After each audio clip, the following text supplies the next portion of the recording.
न्याय नमिले त म फर्केर जान्न म त मेरो हत्या यहीँ गराउने हो बाबुको पनि यहीँ हत्या गराउने हो मेरो मुनको भएन मेरो न्याय मिलेन भने म जाँदिनँ घर दुश्मनको पीडा सहनु भन्दा त म यहीँ मर्नु कसैको पीडा छैन म यहीँ गेट मेरो 10 वर्ष होला म गेटमा न्यायको लागि पर्खाइको लागि बस्न छु न्याय मिलेन भने म फर्केर घर जाँदिनँ म बाबुलाई पनि घर लिदिनँ घरमा अरू तपाईलाई साथ सपोर्ट दिने अरू कोही हुनुहुन्न अघि पछि कोही छैन एकजना छोरा मात्रै ल्याएर आउनु भएको छ छोरा कोही छैन मेरो श्रीमानको बुवाहरू पहिल्यै बितिहाल्नु भयो आमा बुवा दाइ भाइ हुनुहुन्छ दाइ भाइले यस्तै केही गर्नु हुँदैन आउनुहुन्छ कहिले केही गर्नुहुन्छ कहिले केही भन्नुहुन्छ यस्तै छ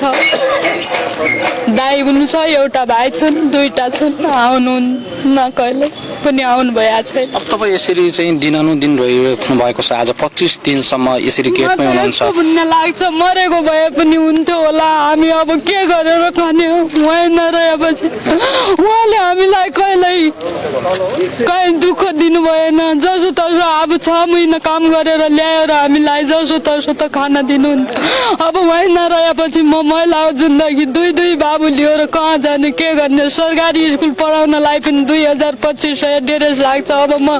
मासुको 2 रुपियाँको आम्दानी छैन म बच्चा के गरेर पढाउने धेरै समस्या छ है हजुर घर पनि छैन घर कसैको अरूको घरमा बस्छौँ धेरै पानी आयो भने अलिअलि पानी आयो भने आफ्नै घरमा बस्छौँ भनेको बस्नलाई घर पनि छैन यही घर मिल्छ भनेर हामी आएको हो नत्र त हामी तलतिर इन्डियातिर बस्थ्यौँ आएको पनि 1 वर्ष जस्तै भयो 1 वर्ष बराबर भयो इन्डियाबाट आएकै 1 वर्ष भयो भनेको भारतबाट आएको 1 वर्षमै यो घटना घट्यो हजुर म त तलतिरै हुनु थियो माघ 18 गते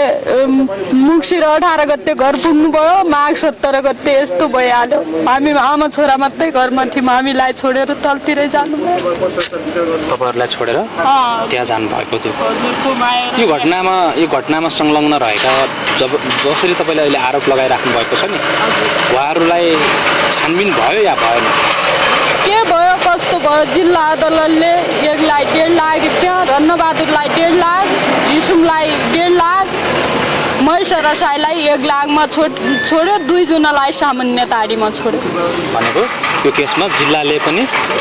सदर गरेर छोड्यो भन्नुहुन्छ तपाई त्यो न्याय नपाएपछि त्यो ठाउँबाट यो चाहिँ तपाई उच्चमा आउनु भएको जिल्लाले भन्यो चित्त बुझ्दैन भने जहाँ जान्छ जा भन्यो मेरो बालकृष्ण साई देवरलाई जाहेरी दिनेवालालाई त्यही भन्यो र हामी यहाँसम्म आएको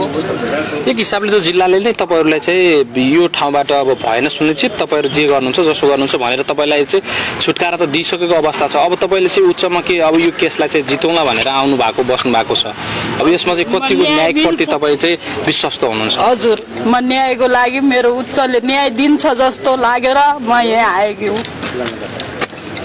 भनेको अब न्याय नहुन्जेलसम्म तपाईँ यहीँ बस्छु भन्नुहुन्छ अब यसरी घाममा टन्टलाफुर घाममा यसरी बसेर दिनौँ दिन त होला जस्तो त लाग्दैन सरकार त्यति निकम्ब छ कि जो तपाईँको न्यायप्रति लाग्ला जित्ला गर्ला भन्ने त आशा छैन होला आशा छ अब के हुन्छ हेर्छु आशा मर्यो भने अब म पनि त यहीँ मर्ने होला गएर के काम छ जिन्दगीमा कति दुःख पाइने हो कति यो त के थियो र यस्तो घाममा बस्नु न खानाको व्यवस्था छ म कपडा लगाएर आज 25 दिन बितेको कति समय भयो 3 महिना हुन लाग्यो 3 महिना हुन लाग्यो हजुर यहाँ बसेको 25 दिन भयो न्यायको लागि बसिराख्नु भएको छ त्यही कपडासँग यही बसेको अवस्थामा बस्नुहुन्छ एकैछिन छोरासँग सोच्छु बाबु नाम के हो मेरो नाम विकास साई सानै हुनुहुन्छ थाहा पाउनु भएको छ के भयो भन्ने कुरा हामी घरमै थियौँ बिहानखेरि तल मम्मी चाहिँ आउनुभयो अघिबाट हामी पनि पछिबाट आयौँ उताखेरि पछि थाहा भयो के भएको रहेछ भने थाहा पाउनु घटना भएको रहेछ भने पछि थाहा भयो साँझखेरि हेर्नु भएको थियो बुवाको चाहिँ त्यो तल खोलामा हेर्न दिइन्थ्यो के भएको थियो हेर्नु भएको थियो खोलामा हेर्न दिइन्थ्यो परेर दिएन घटना प्रकृति तपाईले नजिकबाट निहाल्नु भयो हेर्नु भयो के कस्तो भएको थियो म नजिक जान मिलेन हेर्न पनि दिएनन् अब साँझखेरि 81 मेरो बुढाको दाइ भाइ आउँदाखेरि लास हामीले बिहान 9 बजे थाहा भएको थियो यहाँसम्म चोट थियो मेरो बुढाको अहिले पनि मासुको फोटा छ 2 फ्याक भएको थियो नाम श्रीमानको नाम भन्ने रामबहादुर साई रामबहादुर साई हजुर। फोटो पनि होला है हजुर छ सबै छ अनि यहाँ अब उच्चमा यही चाहिँ पेशहरू त गर्नुभएको होला नि तपाईँले यो मुद्दाहरू चाहिँ हजुर सबै कुराहरू सबै गरे